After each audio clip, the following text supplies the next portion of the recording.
নমস্কার, কেমন আছেন সবাই? আশা করি আপনারা সবাই খুব ভালো আছেন, সুস্থ আছেন।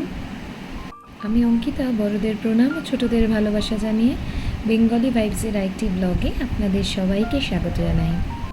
আজ মঙ্গলবার, সকাল এখন 8টা মতো বাজে। দেখুন বাইরে কি বৃষ্টি হচ্ছে।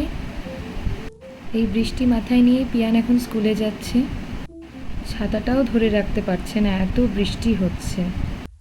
ওর স্কুলে এখন ইউনিট টেস্ট চলছে, তাই এক্সাম আছে, তাই যেতেই হবে স্কুল। তাই এই বৃষ্টি মাথায় নিয়েই যেতে হচ্ছে। এখন আমার ছোটো মেয়ে ওকে টাটা করে দিচ্ছে। রোজই এই সময় ও এখানে জানলায় দাঁড়িয়ে ও দিদিকে টাটা করে দেয়। কি ভীষণ বৃষ্টি হচ্ছে। নেহাতি ও টোটো করে যায়, তাই একটু মাথাটা বাজবে, বৃষ্টিতে অত ভিজবে না হয়তো। আর এই কাকুর টোটোতে চারিদিকটা ঢাকা বলে ওর অতটা জলের ছাটও আসে না। চলে গেল পিয়ান স্কুলে। এখন আমার ছোটো মেয়ে দুগ্গা দুগ্গা করে দিচ্ছে। কেউ বাড়ি থেকে বেরোলেই আমার শাশুড়ি মা যেহেতু দুগ্গা দুগ্গা করে, ও সেটা শিখে নিয়েছে। দেখুন কি ভীষণ বৃষ্টি হচ্ছে। আজ মনে হয় সারাদিনই এরকম বৃষ্টি হবে। এখন আমার ছোটো মেয়ে একটু খেলছে, এই সুযোগে 1 কাপ চা নিয়ে বসে গেছি। এখন একটু বৃষ্টিটা ধরেছে, সকালে একটু চা না খেলে ভালো লাগে না, তাই 1 কাপ চা নিয়ে একা একাই বসে পড়েছি। চাটা খেতে খেতে শুধু ভাবছি মেয়েটা ঠিকঠাক স্কুলে পৌঁছালো তো এই বৃষ্টির মধ্যে। চলুন আজ আপনাদের আমাদের বাড়ির কিছু সদস্যের সাথে দেখা করাই। পিয়ান আর ওর বাবার ভীষণ মাছ ভালো লাগে, তাই ওরা এদের নিয়ে এসছে আমাদের বাড়ির নতুন সদস্য হিসাবে। এরা আছে কিছুদিন ধরেই আমাদের বাড়িতে, আর ওরাই এদের পরিচর্যা করে।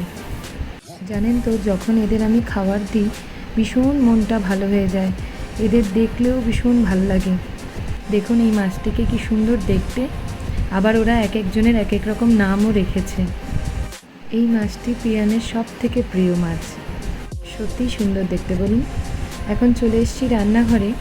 আজকে দেখলাম ফ্রিজে কিছু পটল পেকে গেছে। রোজ ওই একঘেয়ে পটলের ডালনা বা পটল সর্ষে এইসব আর ভালো লাগছে না। আজ একটু ভিন্ন স্বাদের পটল রান্না করব। মানে বলতে পারেন এই বর্ষার দিনে একটু ঝাল ঝাল করে পটলের ভর্তা। এই রান্নাটি আমার ঠাকুমা শাশুড়ির। ওনার থেকে আমার শাশুড়ি মা শিখেছেন এবং তার থেকে আমি। ভীষণ ভালো লাগে এই পটলের ভর্তাটি খেতে। এখন কড়াইতে কিছুটা তেল দিয়ে তাতে একটু কালো জিরে আর পেঁয়াজটা লাল লাল করে ভেজে নিচ্ছি। একদম বেরেস্তার মতো পেঁয়াজটাকে ভেজে নেব। এখন পটলগুলোকে ভালো করে ধুয়ে নিয়ে জল ঝরিয়ে একটা মিক্সার গ্রাইন্ডারে ভালো করে বেটে নেব। শিলে বাটলে খুব ভালো হয়, কিন্তু মিক্সিতে বাটলেও খুব একটা খারাপ হয় না। জানেন তো, একদম পেস্ট করে দেব না, কিছুটা দানা দানা টাইপের থাকবে। পুরো পটলটাই পেস্ট করে নেব। এবারে আবার মিক্সার গ্রাইন্ডারে ওই 4-5 কোয়া রসুন আর 4-5টা কাঁচা লঙ্কা আর ওই কালো জিরে দিয়ে পেঁয়াজটা যে ভেজে রেখেছিলাম সেটাও দিয়ে দেব। দিয়ে এগুলো সব কটাকে একটা পেস্ট করে নেব।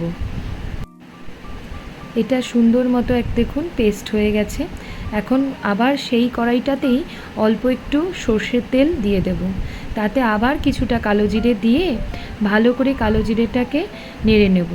তার মধ্যে ওই যে পটলটা পেস্ট করে রেখেছিলাম সেই পটলটাও দিয়ে দেব, আর ওই যে রসুন কাঁচা লঙ্কা ও ভাজা পেঁয়াজটা যে পেস্ট করেছিলাম সেটাও দিয়ে দেব। দিয়ে এগুলো সব কিছুকে একসাথে মিশিয়ে নেব ভালো মতো করে। খুব সুন্দর করে মিশিয়ে নিতে হবে। জানেন তো, গরম ভাতে এটা খেতে এত ভালো লাগে কি বলবো। এখন পরিমাণ মতো নুন, একটু হলুদ আর সামান্য কিছুটা চিনি দিয়ে মিক্সির বাটিটা ধুয়ে একটু জল দিয়ে দেবো সামান্য, যাতে মশলাটা পুড়ে না যায়। এখন সমস্ত উপকরণকে একসাথে ভালো মতো করে মিশিয়ে নিয়ে কিছুক্ষণের জন্য ঢাকা দিয়ে দেব। এখন 5 মিনিট বাদে ঢাকনাটা খুলে ভালো মতো করে একটু নেড়ে দেব। দেখবেন জলটা অনেকটা টেনে গেছে।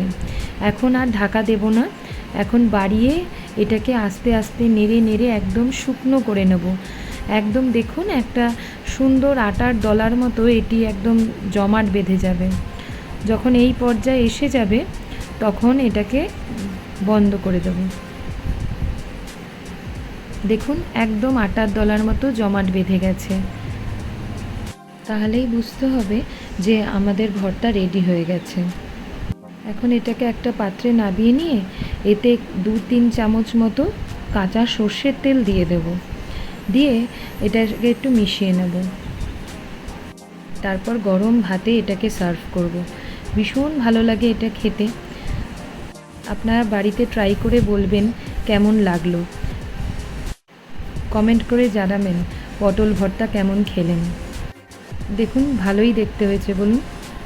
আমার ছোট কাকা একটা কথা বলে যে আগে দেখনদারি তারপরে গুণবিচারি।